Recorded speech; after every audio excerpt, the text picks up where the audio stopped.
unexpected. Today's guest is Richard Sutton, and if you've ever wondered how some people manage to walk through absolute chaos and come out sharper, calmer, and somehow stronger on the other side, you're about to find out why.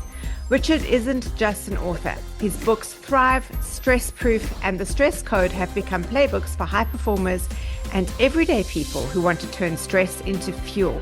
He's worked with athletes, executives, and global change makers, distilling cutting-edge behavioral science into tools that actually work in the real world. We're going to talk about the mechanics of resilience, why your brain reacts the way it does under pressure, and how to re-engineer your responses so you can perform not just when life is easy, but when it's messy, unpredictable, and high stakes. Rich, before we get into your books and your work with high performers, if you woke up tomorrow in a completely different life, a different career, different skills, no one knew your name, but you still had the mindset you've developed over the years, what would you do first? And while you were saying that, talking about the question, I was thinking, like, what would it be? And I really love what I do. It's like it would be torture. It would be torture. I feel like this role in this world, in this universe that I live in is the mission, it's the purpose, it's the North Star, and it's very difficult to consider something else. Yeah. Very difficult. Yeah. So you've worked with everyone from Olympic athletes to top execs. What first drew you into the world of performance and coaching and stress science? What drew me there was one of these moments in one's own life, and just seeing the value of physical well-being, physical health, physical fitness, and its relationship to mental and emotional well-being. And just to take you back to that time, I grew up in a tough home, but a lot of people grew up in a tough home, and it was difficult because by the time I'd finished high school, I exited that environment feeling very defeated, very, very compromised. Kind of life wasn't about opportunity. It's whatever would kind of fall in your lap, or whatever would come your way. And there weren't big ambitions, there weren't big goals. And I grew up in a time where we still had national service, and we're going through a major recalibration in South African society. And I was very resistant, and I protested, tried to get out of national service. I couldn't. And I was drafted to the Navy, and I arrived in that environment, arrived there very unfit and very emotionally fragile, and mentally just didn't have that extra gear. And the environment was very tough. It was brutally tough. And the first couple of weeks, I was the guy at the back, and it's not good to be the guy at the back in that environment, so I can assure you. Yeah. And it was you kind of getting isolated and you exposed. Week 3 passes, and the narrative that's playing in my mind is, I can't do this. This is hard. This is impossible. This is hard. This is impossible. And week 4 passes, and it becomes all consuming. And there's no way to get out of it. As a national serviceman, there is no way to get out of it. Yeah. This is the part. You're going down this road whether you like it or not. And I started feeling very low, very, very compromised on an emotional level, very compromised on a physical level as well. It just wasn't cutting it. And we got to about the 6th, 7th week. And in that period of time, there was this shift. There was this kind of change in how I was feeling physically. From the back, I started moving to the middle.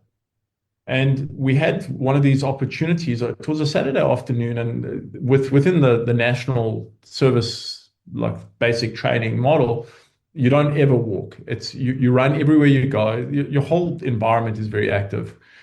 But there was an exception, because on this Saturday there was a rugby match. The Springboks were playing someone, and the base went silent, and I had this opportunity to just walk around. And I was based in Saldanha, beautiful environment.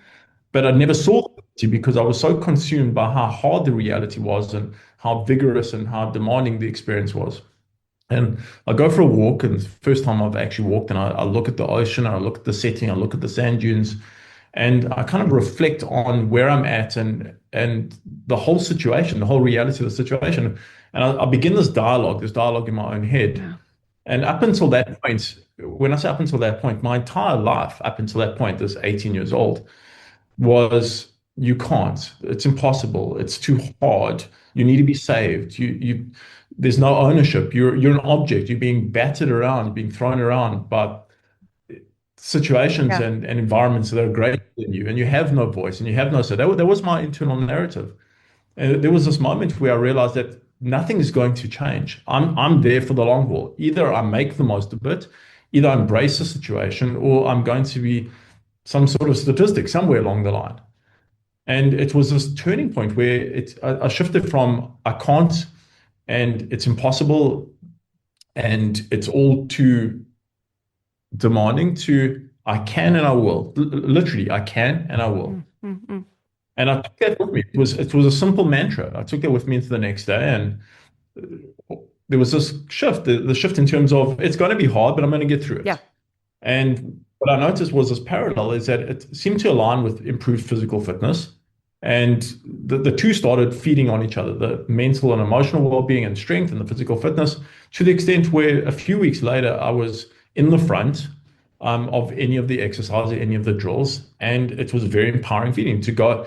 I think it's the distance traveled more than anything. It wasn't about being in the front or being at the back. It was where you came from and what you were able to achieve. And I saw the power of our dialogue, our Yeah. internal narrative, but it was facilitated and augmented by this physical piece.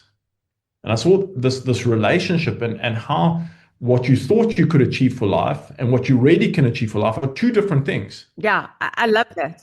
That is so powerful because nothing on your in your environment had changed at all. It is just you had changed your mind in that moment, which changed everything. And that is the most powerful thing you can do. And to that point, it was the state, the physical state, your neurochemistry, your biology was starting to shift through these positive health behaviors. I was in nature all the time. I was outdoors all the time. I was with a group of people that were going through the same thing. So I had a supportive infrastructure, which I never had before.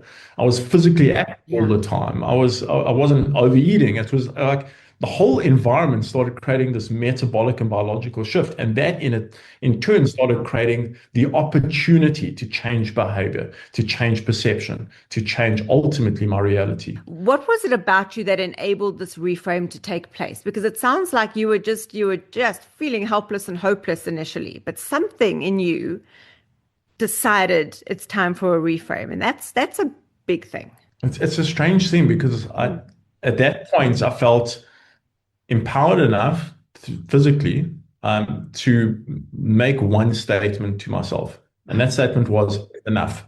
It's enough. I love that. I love that. I think we've all got to have that conversation with ourselves several times in our lives.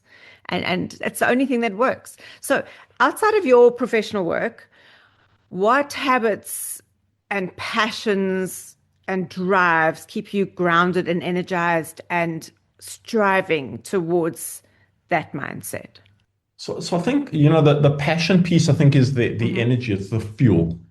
And if you find your passion, I think everything else will organically flow.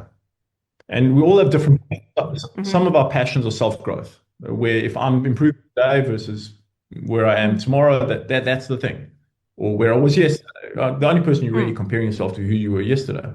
If I'm building relationships with others, that might be the passion piece, or it might be if I'm representing excellence, might be the passion piece, or if I'm making a difference to other people, might be the passion piece, or if I'm changing society, might be the passion piece. So I think it's really identifying those Mm, elements. mm. I think that's quite tricky because I mean, you and I both work in industries that that we're passionate about. We love what we do. We're excited to do the next thing. We're excited to write the next book and speak to people because that's what gives us fire. But when you work with, and I know you work with corporates, when you're working in a room of corporates and these are people, say, in call centers, man, I can think of nothing I want to do less with my life, or people in banks, or people in any industry. And they have, it seems like they're just grinding through the day. How do you help people like that start finding where their passion lies? So it's passion's a funny thing because it comes and it goes. We assume that just because today we found our passion, it's sustained. It's Yeah, not always. no.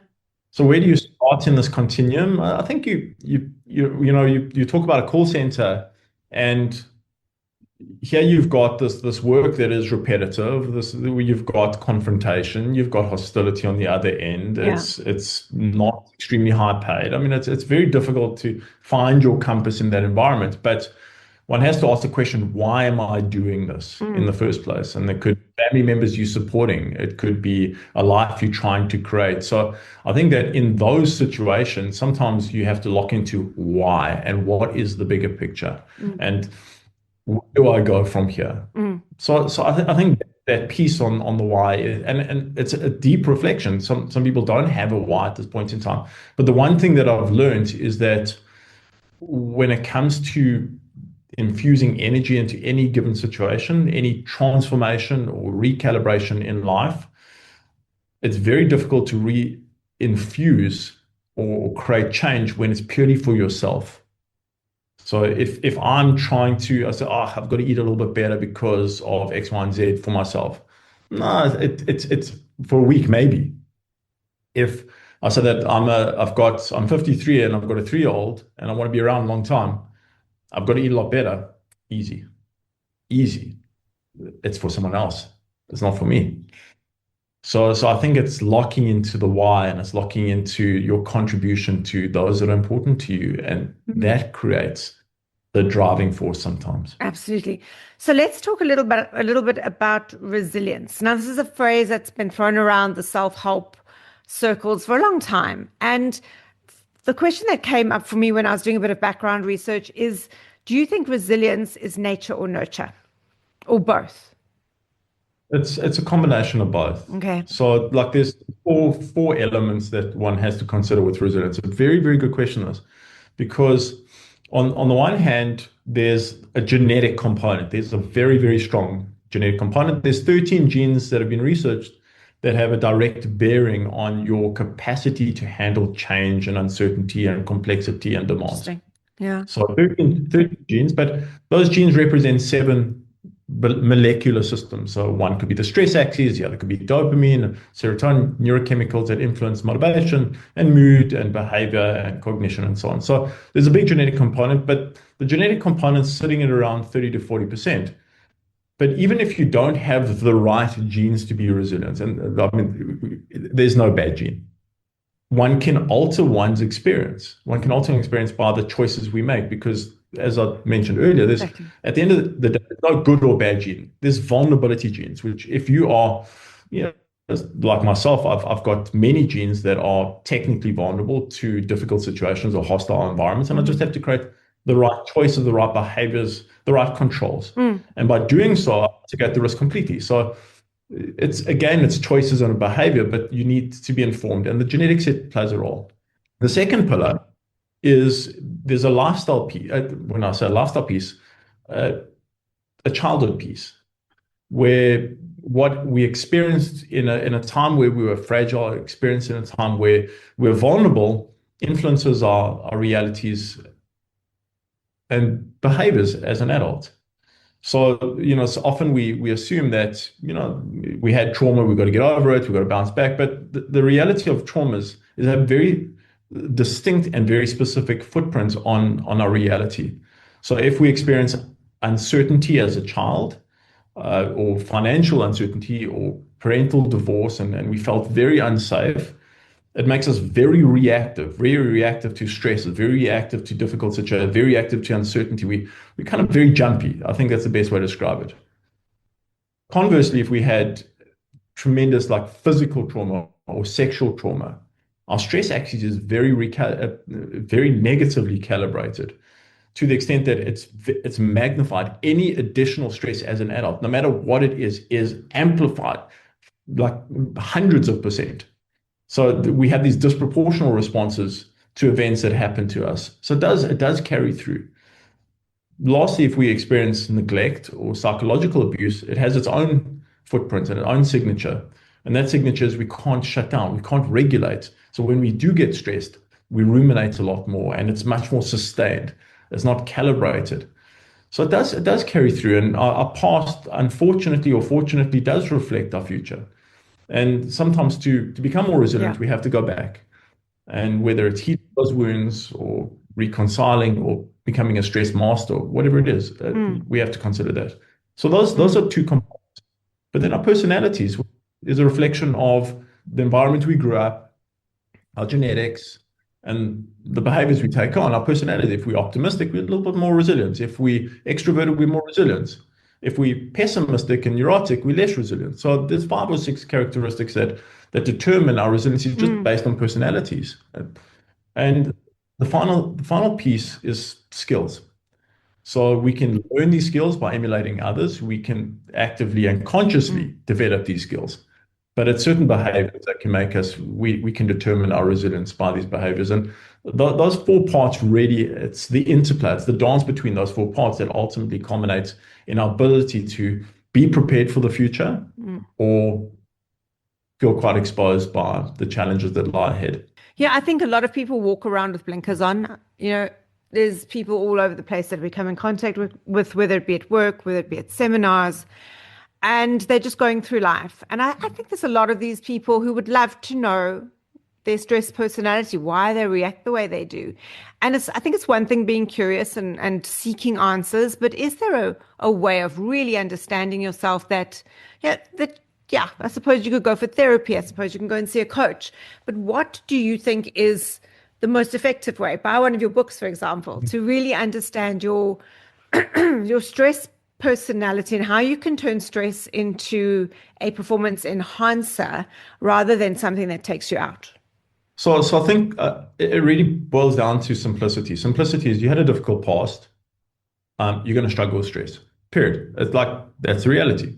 And as a consequence, I think you have to become more invested in managing your stress. And stress to manage is not difficult.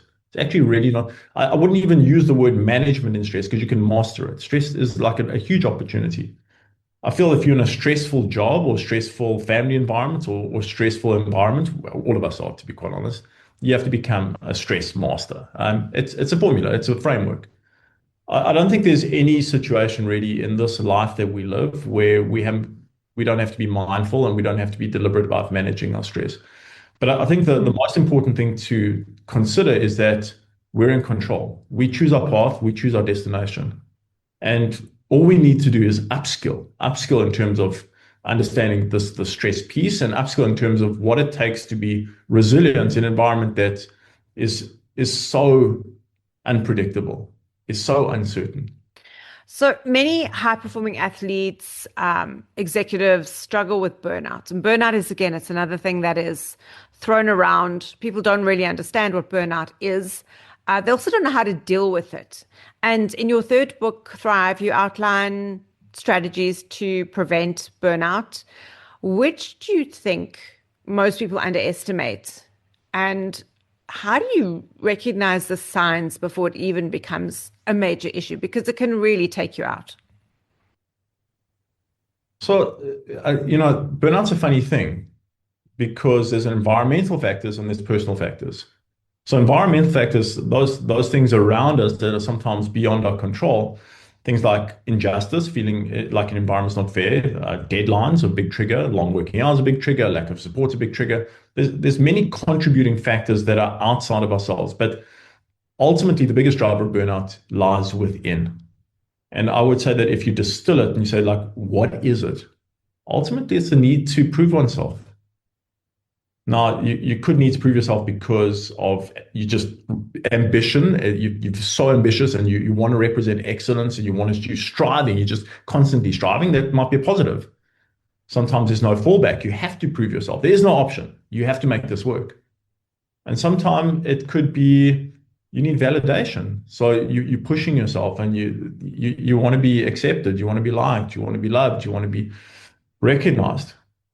But it's not to say that this ambition piece is a negative piece. It's a very positive piece. It's when ambition meets neglecting own personal needs. So when we neglect our own personal needs and we're ambitious, Yes. that's the formula. Yes.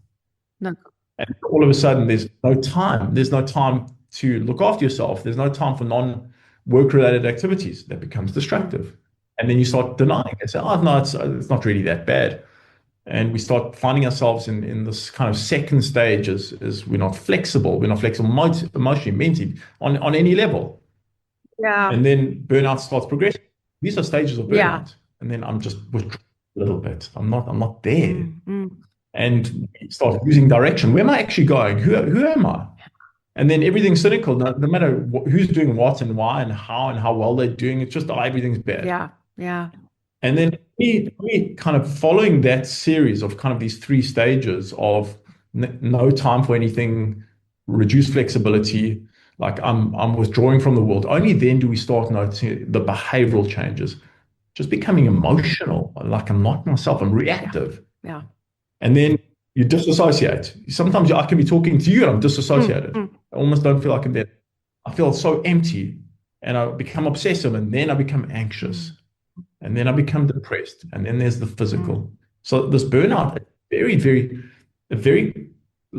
it's a very complex set, many, many different parts, but we always assume that it's physical, it's depletion, it's exhaustion. No, it starts mental, emotional, behavioral, and it begins ultimately with neglect Yeah, of self. yeah. And I can completely relate to that. So, you know, I'm wondering, just listening to you, where this originates. Does it start?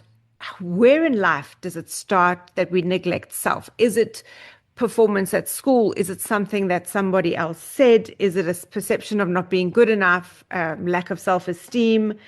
And I always ask myself when I have got to a point where I know I'm heading down the burnout route and I'm talking myself through it, is I ask myself, whose voice is that? Because it's not my voice. My voice is not the one saying Mhm. illness is a weakness, or you've got to just push through, or you can only rest when. That's not my voice. For me, that's my dad's voice because that's who he was. And that is the person in my life that I can't say I aspired to be him, but he was an influence in my life. And for many people, I think it could be a teacher, it could be a coach, it could be definitely a family member. What are your thoughts about the early influences in our life that lead us to a point where we start neglecting self? So it almost seems like a situation where it's binary, where ambition is a negative, but it doesn't have to be that way. And I think that it doesn't have to be at ambition to the expense of self. And I think it's somewhere in the early narrative is when you're in pursuit of excellence. And excellence is very different to perfection. Perfection is I'm not allowed to make mistakes. I'm not allowed to look vulnerable. I'm not allowed to look weak. I'm not allowed to underproduce. That's perfection. It's It's not not real. real. Excellence is an achievement that this is the direction I want to go. I want to do extraordinary things in life and I'm going to make lots of mistakes and I'm going to fail. I'm going to be embarrassed and it's okay. Because every time that there is a setback or there is a failure, I'm going to grow, I'm going to learn, I'm going to evolve. And that's my journey. But in pursuit of excellence, if that's a life that I choose, if that's a life that I want, it's not a bad thing. It's not good or bad to be ambitious or to seek excellence because it come at a cost. It's not good or bad. I have to acknowledge that with this increased effort and increased commitment to this path and this journey, I have to also acknowledge that I'm human. There's this factor, this output is not something that's limitless. Mm. So if I'm pursuing excellence, I've got to balance and match output with restoration. And somewhere in the early narratives, this restoration piece got Yeah. lost. So we look at sportsmen and we say, "Oh, amazing! Look what they've been able to achieve. They've been able to do things that we couldn't even imagine were possible." But we failed to look at their routine. The vast majority of their day is regenerative. So yes, there's maximum output for hours on end, 4 or 6 hours of training and inputs, but there's also 3, 4, 5 hours of therapies and regeneration and targeted nutrition to balance the Hmm, system. hmm. So I think it's more a social and societal thing where it's the expectation is don't sleep, keep going, keep going, keep going. It's volume based, not qualitative. Yeah, what I wanted to say was let's just step back a couple of years. And I'm curious, what drove you to go into performance coaching? I mean, you've coached athletes, you coach execs. What was the thing that happened in your life that drove you to that place? Truthfully, I grew up in a home that was very hostile and it was relentless. To the point where I worked at night to get out of the house, went to school in the day. So I spent as little time. But the one time there was peace is when there was sports on. Ah, And it was just this place that I always felt anything is possible in those moments where nothing was possible. And kind of bringing that mentality that came many years later in doing national service. mm, The mission was I want to be supporting athletes. I want to be supporting high performers be their best. I want to yeah. facilitate their lives, and that's the world that I want to be associated with. I want to live in that world because that world is a world where anything is possible, no matter how hard it gets. I didn't know how I was going to do it. I honestly did not know how I was going to do it. I didn't know. I knew I wanted to go. I didn't know what the steps were, where it was going Mm, to take me, and but the North Star, the mission was set. And yes. to be at the top of that world means to be with a winning Olympic team. That is the top of that world. And Yeah. until that was achieved, I was the prime candidate for burnout, but I always looked after myself. So it Yeah. was this balance between the two. Yeah. That's incredible because I firmly believe that once you've found your passion and you have seen the North Star, there's nothing that will stop you getting there. It's just a case of putting one foot in front of the other because then the path reveals itself. You've just got to know what path you're on. I think and what you define now is clarity. I think Mm. when we have clarity, everything, as you said, everything falls into place. Yeah. But Yeah. so few of us have that clarity. Mm. There's so much happening around. There's so much information. There's so many conversations. There's so many expectations that we sometimes fail to go in and find what do we want? Who do we want to be? It's more important to identify identity than desire because the identity will ultimately culminate in the desire. Mm. So, I mean, you started off in sports performance and excellence coaching. How did you evolve that into, I don't want to use it, it sounds like a cliche, but it really isn't, the corporate athlete type of training, where you take those principles of, I always talk to my corporates when I'm teaching nutrition, with the same principles that I would teach an athlete, that an athlete recovers more than they train. They eat more than they train. You've got to recover. You've got to honor the body. How did you take the principles of coaching athletes through to other disciplines? It was to go back to that North Star is once you've achieved that North Star, you got to recalibrate your life. And it's a very hard point in life. Because if this is the thing that's been driving you, it's your fuel.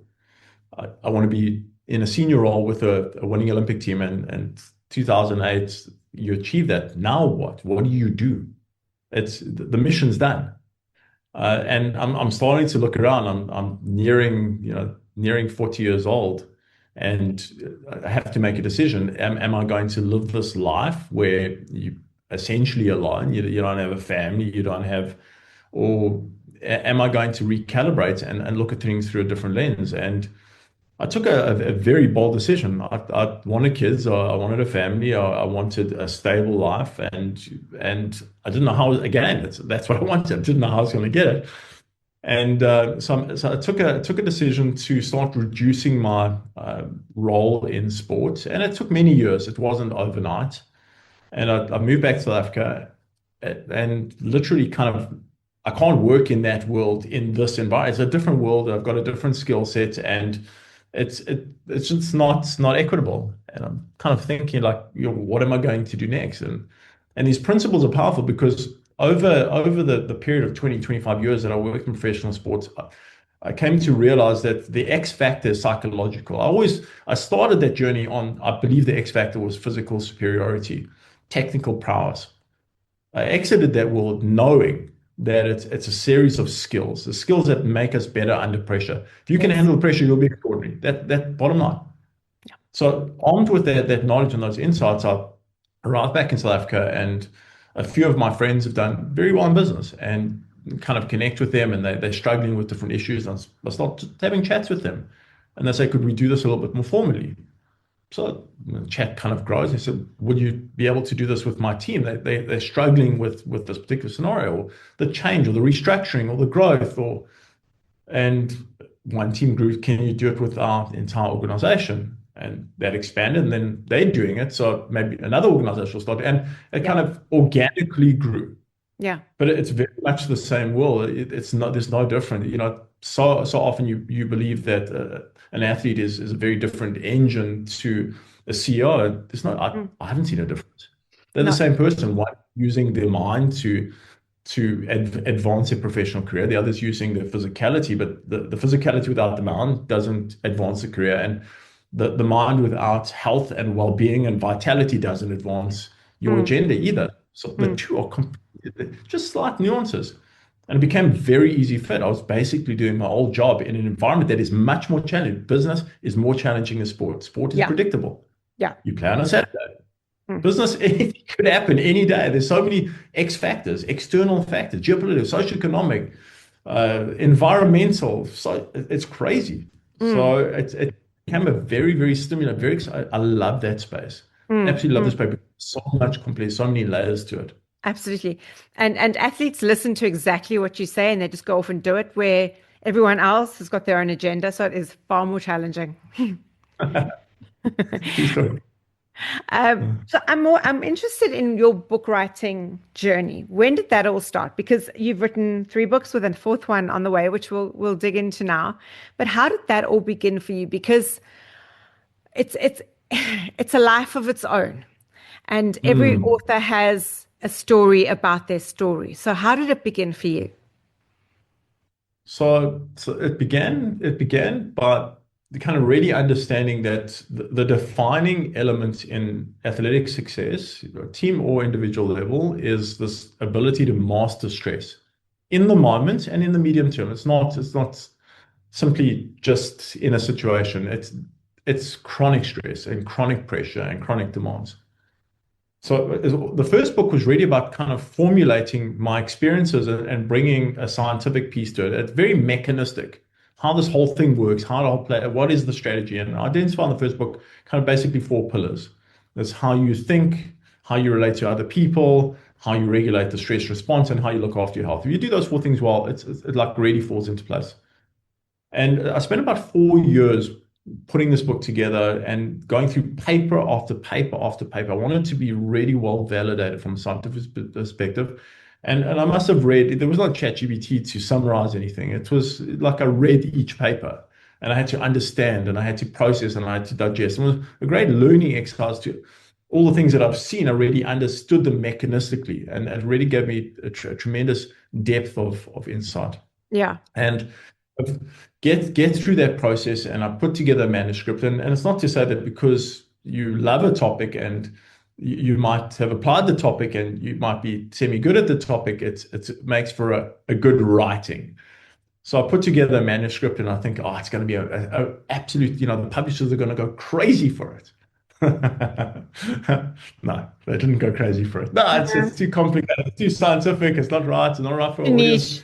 Mm. And yeah, it's a lot of rejections. In fact, there was Mm. a pile of, so I decided, okay, so I've gone through all this effort. Maybe I'll just self-publish, and I'll give it a few friends. At least, it's something that I've consolidated, and it could be like a workbook. So I contact one of the companies in Cape Town, and they help me self-publish. Great editor, and it turns out the editor becomes my teacher. Becomes Wow. like really good writing teacher. She was phenomenal. Yeah. And really taught me the basics and taught me principles and taught me everything that I didn't know about writing. She was a guide for months. She was an incredible, incredible. I'm very grateful to her.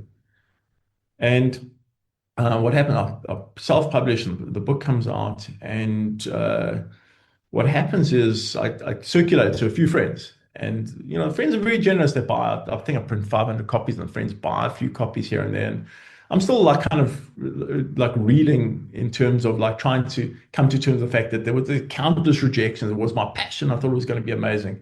Still coming to terms with that.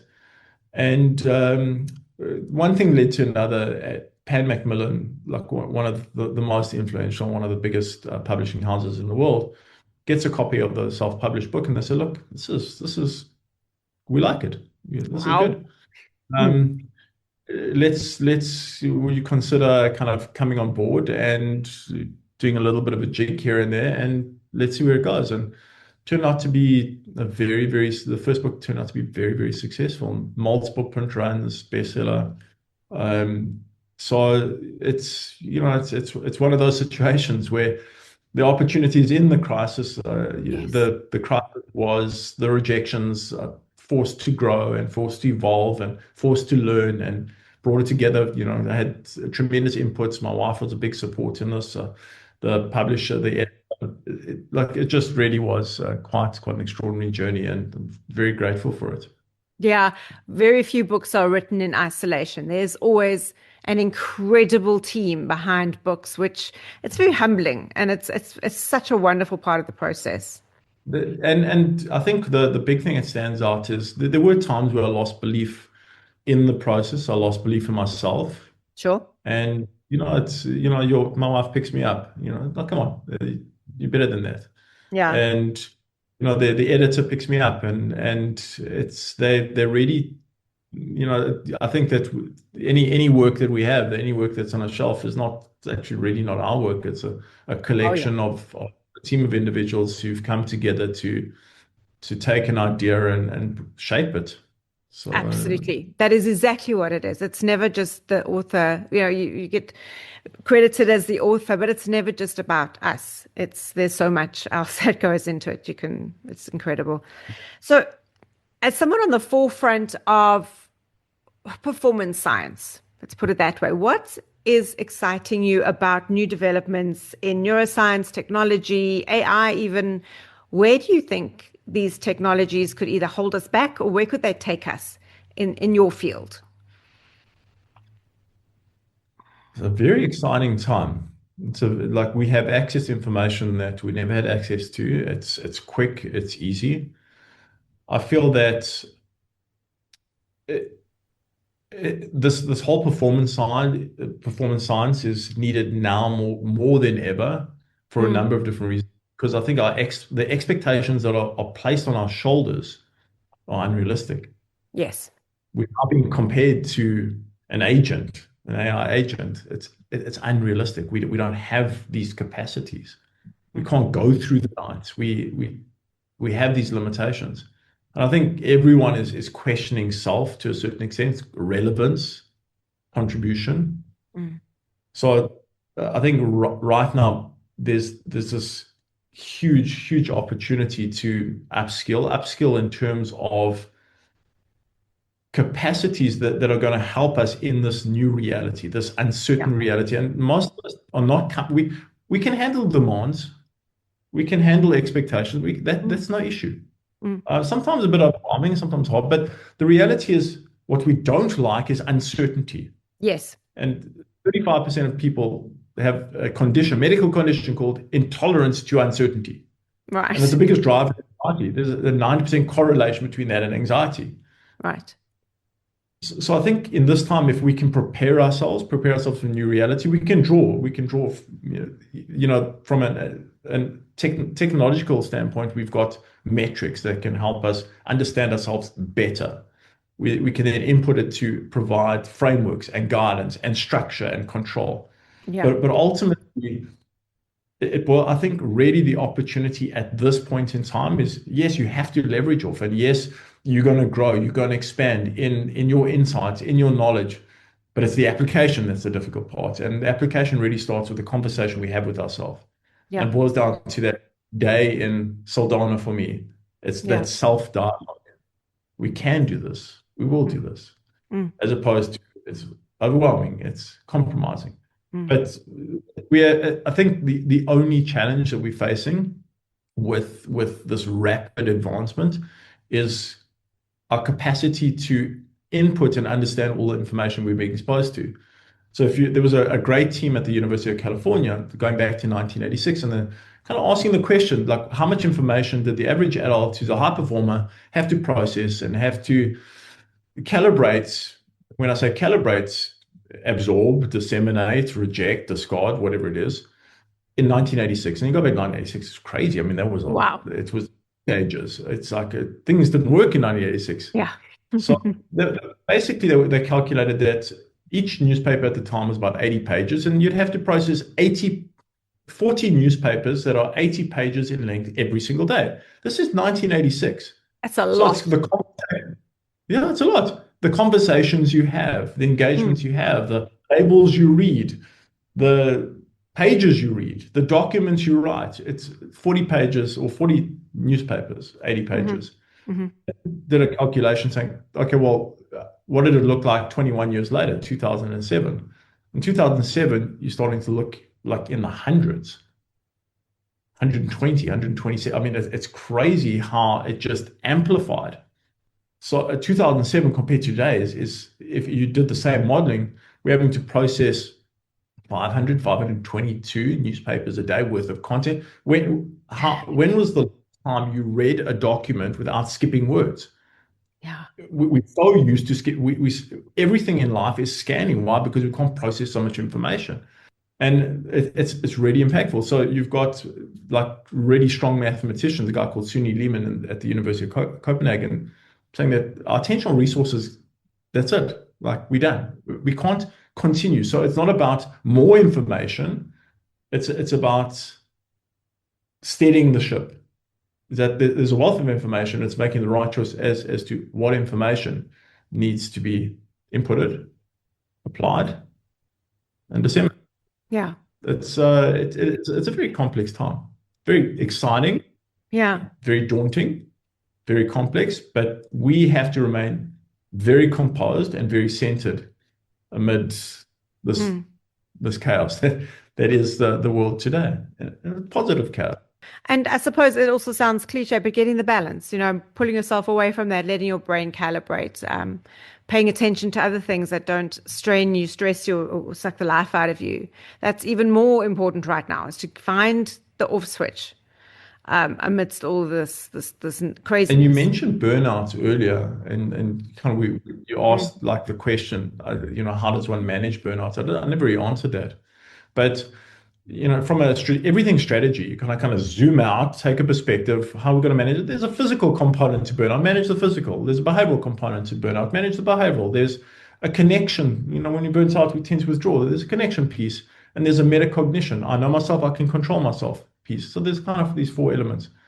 But one of those big elements, when looking at the physical, is like step one, reduce information flow, boundaries. There has to be a time in the day where that is the line. I'm not checking my phone. I'm not checking my mails. I'm not checking my PC. I'm not boundaries. And then there's got to be relationship boundaries. It's not just technological boundary, but relationship boundaries. That one day a week where it's only for my family, it's only for me. And then environmental boundaries, there's got to be 2 hours a week or 3 hours a week where I move away from the lights and the electromagnetic fields, and I go into nature, where the nature's your garden, or where the nature's a park, where the nature's a mountain. And it's so many of these pieces have to be put together. But I feel that the biggest piece, this is a little bit of a digression, but the biggest piece in terms of managing burnout, and it's been very important for me, is creating this small window of time for yourself. And that time is purely for personal growth. We have to grow. That's our meaning. That's our purpose. That's our fulfillment. And when you're on that treadmill, we stop completely. There's no time. So it can be 30 minutes in the morning. I'm going to read this, study that, listen to this. I'm going to engage with the world in that way. It's for me to grow, to develop, to evolve. Yes. You place that in the routine on a daily basis. Watch what happens. Yeah, that's where the magic happens. That's where the magic happens. Yeah. So before we wrap, let's talk about your upcoming book. What is it called? What is it about? When can people get their hands on it? So the book's title is Shift Happens, and it will be available in the next couple of months, so around the October mark. Wonderful. This book is kind of it almost falls in the same continuum. This book is about transformation. So if I go back to my first book, it was you can't move forward in life unless you master your stress. First book is mechanistic. It's on the systems and process to get on top of that stress. The second book was on I've got families, I've got teams, they stress, it's going to impact me. My responsibility is to help them manage their stress, create the right ecosystem. Second book was on managing stress for others because it's so impactful. The third book was on preparation for the future. It was we're going into a future that's uncertain. We don't like uncertainty. We don't like the change. We don't like the chaos. Human beings, we like to know what comes next. Even if it's hard, we like to know what comes next. This book answers a deeper question. It's about transitions and transformation. A lot of us are reflecting on our lives, and we either feel stuck, we're not moving, or we feel bogged down, or the weight of our experiences is detracting from who we are as. And this book is about finding yourself, and it's about transforming oneself. And what are the tools? What are the skills? What do we need to have in our daily life in order to bring about this 2.0 version? And it is so accessible. It's so achievable. It's such a remarkable thing. I can't wait to get hold of your new books. And you said October this year. October this year. Okay, good. October this year. Good. So Richard Sutton, where can people get hold of you if they want to bring you into their organization, they want you to do a keynote, or just make contact? I think LinkedIn's probably the best platform at the moment. So I'm quite active on LinkedIn. So LinkedIn's a great platform. Also through my website at suttonhealth.co.za. All right, I'll pop that through in the show notes to make sure everyone can get hold of you. And in the meantime, thank you so much for your time today. I absolutely loved our conversation. And there's so much to take away and think about. So yeah, that was absolutely wonderful. Thank you. Thank you. Thanks so much for the opportunity. If this conversation with Richard made you rethink how you approach stress, resilience, and performance, then get hold of Thrive, Stress Proof, or the Stress Code and start putting some of these frameworks into play. If you enjoyed this episode, share it with someone you know who's in the trenches right now. And as always, experiment, apply, and iterate, because the point isn't to avoid stress, it's to turn it into something that fuels your best work and your best life. You can get in touch with Richard through his LinkedIn profile and via his website. And don't forget to look out for his new book, Shift Happens, on shelves everywhere from October 2025. Please don't forget to subscribe wherever you listen to your podcasts.